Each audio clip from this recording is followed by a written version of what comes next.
बहू तुम्हारी इज्जत क्या मेरी इज्जत से अलग है। उसके चेहरे पे डर साफ दिख रहा था। सरिता को समझ ही नहीं आ रहा था कि क्या करे। मम्मी जी के मायके से पूरा परिवार उससे मिलने आ रहा था। वैसे शादी में सभी से मिलना हुआ था, लेकिन मेहमानों की भीड़ में सभी से अच्छे से जान पहचान नहीं हो पाई। वीकेंड पर सभी ने एक साथ आने का प्लान बनाया। वैसे तो रात में ही सास रीमा जी ने खाने पीने की आधी तैयारी कर दी थी, लेकिन सुबह जब वो उठी तो उनकी तबीयत ठीक नहीं थी।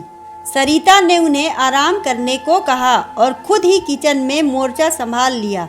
लेकिन आज से पहले कभी इतने ज़्यादा लोगों का उसने खाना नहीं बनाया था। मायके में उसे मिलाकर बस 4 लोग थे और वह भी अधिकतर मम्मी ही खाना बनाती थी।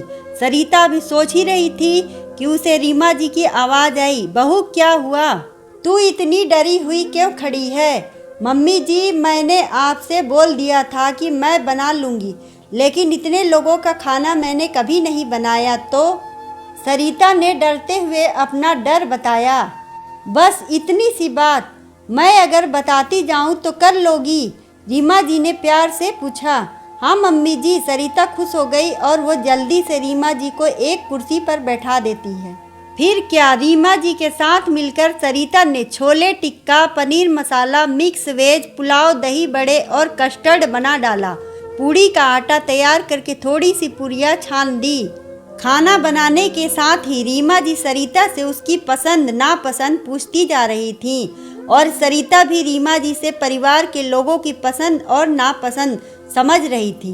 विकास के बचपन की शैतानियों को सुनकर सरिता खूब हंस रही थी।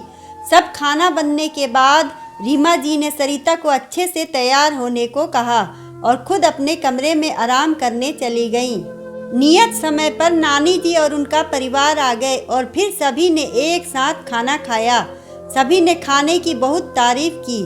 रीमा जी ने ऐसा दिखाया कि पूरा खाना उनकी लाडली बहू सरिता ने ही बनाया। सबके साथ वो भी दिल खोल कर खाने की तारीफ कर रही थी। सब एक साथ उनके कहे तारीफ में और तारीफ जोड़ने लगे। अब तो महीने में एक बार हम सभी सरिता बहू रानी के हाथ का खाना खाने यहीं आएंगे, मामा ससुर भी चटकारे लेकर बोले।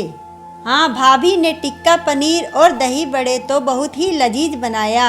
आत्मा तृप्त हो गई। देवर क्यों पीछे रहते तारीफ करने में। अपनी इतनी तारीफ सुनकर सरिता को थोड़ा बुरा लगने लगा। वो लोगों को बताने लगी, अरे वह मम्मी ने। क्या मम्मी ने? अब मेरी तबीयत बिल्कुल ठीक है। रीमा जी ने दूसरी बात छेड़कर विषय बदल दिया और सबकी नज़र बचाकर सरिता को आंखें दिखाई कि चुप रहो। खाना खाने के बाद सभी ने सरिता को नेक के साथ खूब आशीर्वाद दिया।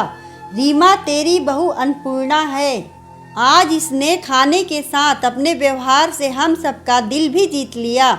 बहुत खुश नसीब है तू। सबके जाने के बाद सरिता रीमा जी के गले लग गई। मैं बहुत खुश नसीब हूँ जो मुझे आप मिली। आज आपने सबके सामने मेरा मान बढ़ा दिया। आपने मुझे बताने क्यों नहीं दिया कि यह सब मैंने आपके सहयोग से बनाया। ऐसा क्यों कह रही है बहू? तुम्हारी इज्जत क्या मेरी इज्जत से अलग है। मैं चाहती थी कि सबको लगे कि तुम खाना बहुत अच्छा बनाती हो। सबकी आंखों में तुम्हारे लिए तारीफ देखकर ऐसा लग रहा था जैसे मेरी ही तारीफ हो रही है। आज नहीं तो कल तुम सब कुछ अच्छे से बनाना सीख ही जाओगी।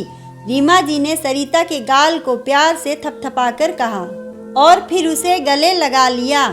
सास अगर ऐसे ही बहू की गलती को ढक कर प्यार से उसे समझाए तो बहू के दिल में भी सास का खौफ कम और इज्जत बढ़ जाती है। अगर आपको हमारी कहानी अच्छी लगे तो वीडियो को लाइक करें, चैनल को सब्सक्राइब करें और कमेंट करके बताएं कि आपको कहानी कैसी लगी। धन्यवाद।